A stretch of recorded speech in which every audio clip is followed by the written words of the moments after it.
What if I told you the rosary in your home, the one you trust, the one you keep for peace, might be doing the exact opposite?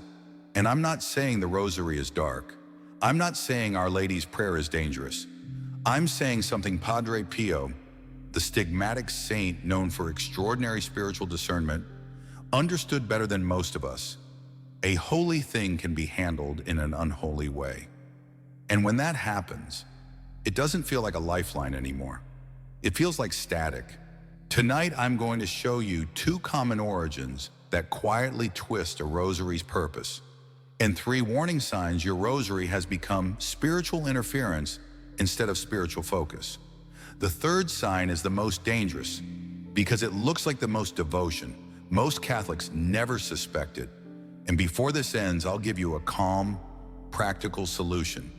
What to do tonight to restore peace without fear, superstition, or panic. So stay with me, because once you see the mistake that's hidden in plain sight, you won't unsee it. Right now, take 5 seconds. Look at where your rosary is. Is it hanging on a wall, draped over a mirror, tucked in a drawer, on your nightstand, in your car, on a doorknob? No shame, no debate, just notice it. Now ask one honest question. When you look at that rosary, does it pull you toward prayer? Or does it make you feel safe because it's there, even when you haven't prayed it in weeks? Because that tiny shift from prayer to protection object is where the confusion starts. And I'll show you exactly how it happens. Not in some haunted movie house, in a completely normal home with a completely normal Catholic. A woman from Texas wrote to me recently, not dramatic, no sensational language, just exhaustion. She's a nurse, single mom, 2 kids, night shifts that make you feel like you've lived 3 days in one. And she wrote one line that sounded painfully ordinary. My house isn't crazy, it's just heavy. Not heavy like a horror film, heavy like real life. Like you walk in the door and your shoulders tighten, like your patience runs out faster than it used to, like prayer feels harder than it should. She said she did what faithful Catholics do when life starts slipping. She went back to confession. She tried to pray more consistently. She built a small prayer corner in her bedroom, a candle, a crucifix, a holy image, and hanging there, right where she could see it every night, a rosary, black beads, silver crucifix, heavy in the hand. She bought it secondhand online because it looked special, unique, like it had history. And then she wrote this: the moment I touched it, I didn't feel comfort. I felt agitation, like my thoughts got louder. Not terror, just noise inside. She brushed it off, like we all do. Stress, burnout, hormones, life. But then she wrote something that made me stop. I left it hanging there because I thought it would protect the room, and the room never felt protected. It felt tense. Now listen closely. That's not proof of anything supernatural, but it is a clue about something spiritual and very modern. We take a holy thing meant to draw us into prayer, and we start using it like an object meant to control the atmosphere. That's the Trojan horse. It looks like devotion, but it's fear wearing a religious mask. And the reason it's dangerous isn't because Mary brings fear, it's because fear shapes the soul. And Padre Pio never wanted Catholics to live under fear. So what happened next? She mentioned it to someone she trusted at her parish. She expected a laugh. She didn't get one. She told an older woman from her parish, someone who leads a Thursday night rosary group. She expected a gentle dismissal, but the woman didn't smile. She didn't panic either. Her expression changed into something else, recognition. And she asked one question: where is it hanging? When the nurse said, right in front of my bed, the woman nodded slowly, like she'd heard this before. Then she said something calm, almost motherly. The rosary is for prayer. When it becomes a shield, the heart learns anxiety. not surrender. And then she brought up Padre Pio, not as a scary prophet, as a saint who took holy things seriously because he took souls seriously. Padre Pio pushed people toward confession, humility, real prayer, not performance. And he famously said, pray, hope, and don't worry. But here's the part people forget. Don't worry doesn't mean be careless. It means don't panic. And also, don't let subtle confusion form your spirit. So she gave the nurse a simple framework, not fear, a framework, 2 origins, 3 warning signs, and she added, the third sign is the one most Catholic homes have, because it looks like faith. Now we're going to walk through it, and I'll warn you, origin number 1 will sound obvious. Origin number 2 will sound innocent. And sign number 3, that one will feel personal, in a quiet way. Origin 1, a rosary with an unknown story. Secondhand, inherited, resold online, gifted by someone you barely knew. Let me be clear, a secondhand rosary is not automatically bad, but its history is unknown. And sacramentals are not trophies. They're not decor. They're not collectibles. They are meant to be used with intention. So when something holy enters your home, and you skip the step of restoring it to its purpose, blessing it, praying with it, using it rightly, you've created space for confusion, not demon drama, confusion.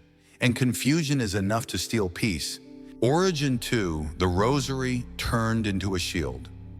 This one is even more common.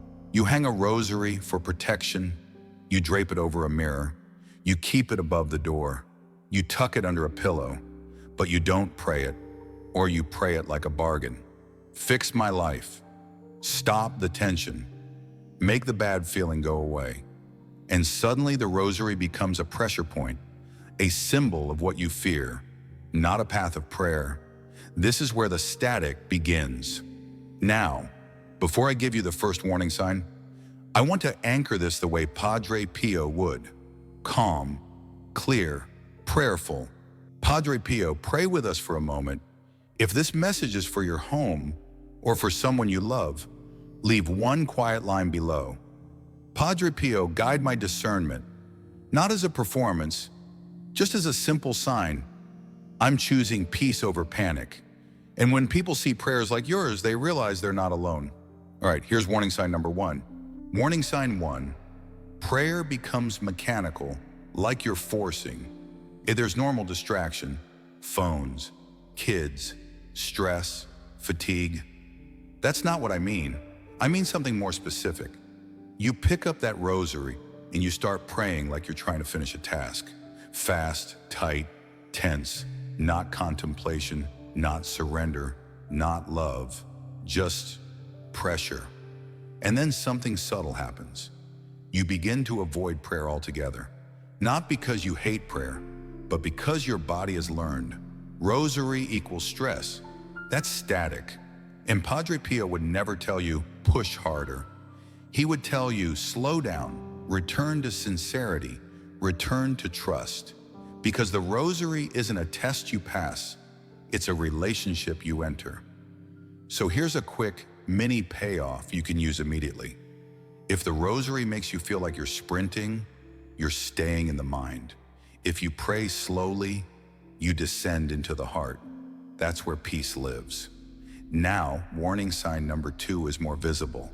And this is where most people realize, oh, I've done that. Warning sign 2, the rosary is displayed like a shield, not held like a prayer. This sign doesn't require feelings, just honesty. Is the rosary placed somewhere as a silent protector while your prayer life is inconsistent? If yes, here's what happens. Every time you see it, you remember what you're afraid of. So the rosary becomes linked to anxiety, not because Mary brings anxiety, because your heart is using a holy object to manage fear instead of handing fear to God. That's why it can feel like static. Now we reach the third warning sign.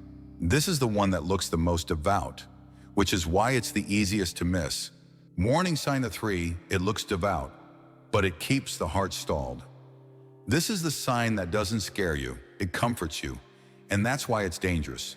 You have a beautiful prayer corner, a candle, a crucifix, a holy image, a rosary hanging neatly like a badge, and the room says, "We're Catholic." But the rhythm of prayer isn't alive. The rosary becomes a symbol of identity instead of a practice of conversion. Here's the uncomfortable truth. A home can be full of holy symbols and still be spiritually stuck, not because God is absent, because surrender is absent. And Padre Pio spent his life waking people up from that exact trap, not with threats, with clarity. Grace is in decoration, prayer is in performance. So if you want to know whether you're caught in warning sign number 3, ask this. When was the last time the rosary actually changed the way you spoke to someone? The way you forgave? The way you endured suffering? The way you trusted God? If the rosary is present, but it never touches your life, it's become static. Not because it's evil, because it has been reduced to form. Now let me show you what it looks like when order returns. And it's not dramatic, it's quiet. A young couple in Ohio shared something that felt almost too normal. First house, baby on the way. They wanted to do life right, so they built a prayer corner. It was beautiful. Framed image, candle, small shelf, a rosary draped perfectly, and they admitted something uncomfortable. We were proud of how it looked, but we rarely prayed there. Then they asked a priest for a simple house blessing. No drama, no spooky tone, just prayers, holy water, quiet. The priest walked through the rooms, and when he reached the prayer corner, he paused, not with fear, with a question. "Do you pray here?" They hesitated, and he said one line that should be remembered. "Holy things are meant to be used, not displayed. Otherwise, they confuse the heart." Then he asked, "Has this rosary been blessed?" They didn't know. They bought it because it felt meaningful. And the priest said gently, "Let's restore order." That night they didn't do anything grand. They sat down, and they prayed 1 decade, slowly, not to control their lives, not to bargain, not to ward off fear, but to surrender. And they told me later, it felt like a corner again, not a stage. That's what peace often looks like. Not fireworks, order. Now, here are the steps. Not tomorrow, tonight. I'm going to give you 3 steps. This is not superstition, this is spiritual order. Step 1, reset the rosary's purpose. With 1 sentence tonight, hold the rosary and say, "Mary, lead me to Jesus. Teach me to pray." Not, "Stop everything instantly." Not, "Protect me from bad luck." Not, "Control my house." Just, "Lead me to Jesus." Then pray 1 decade, slow enough that your heart can follow your words. Because rushing prayer often feeds anxiety. Slow prayer trains surrender. Step 2, get the rosary blessed, especially if you don't know its origin. If your rosary is secondhand, inherited, bought online, chosen for beauty, bring it to your parish. After Mass, simply ask, "Father, could you bless this rosary for prayer?" No dramatic explanation, no weird story, just restoration. And if you have multiple rosaries, start with the one you avoid, the one that somehow became linked to stress. Step 3, stop using it as a shield. If you're not praying it, this step breaks the charm mentality without fear. If you've been hanging the rosary like a silent protector, but not actually praying it, take it down for now. Not because it's evil, because the way you're using it is teaching your heart the wrong lesson. Place it where you truly pray. And make one simple rule. When I hold this, I pray. When I'm not praying, I don't treat it like a shield. That boundary restores purpose. And one more responsible note. If you're dealing with health concerns, see your doctor. If you're under financial stress, seek wise help. Grace doesn't cancel responsibility, but spiritually, these steps restore peace without panic. Remember the nurse from Texas? She did the 3 steps. She stopped hanging the rosary like a silent guardian. She brought it to be blessed. She prayed 1 decade slowly each night. A week later, she wrote, "I can't explain it dramatically, but the room feels lighter. My mind doesn't race as much, and prayer doesn't feel like pressure." Sometimes grace doesn't arrive like fireworks. Sometimes grace arrives as quiet order, a calmer home, a softer tone, a mind that stops bracing for impact. And it begins when you stop using holy things like shields and start using them the way the Church intends, as pathways into prayer. And if you want to keep this space prayerful, not panicked, you can leave the same line we prayed earlier.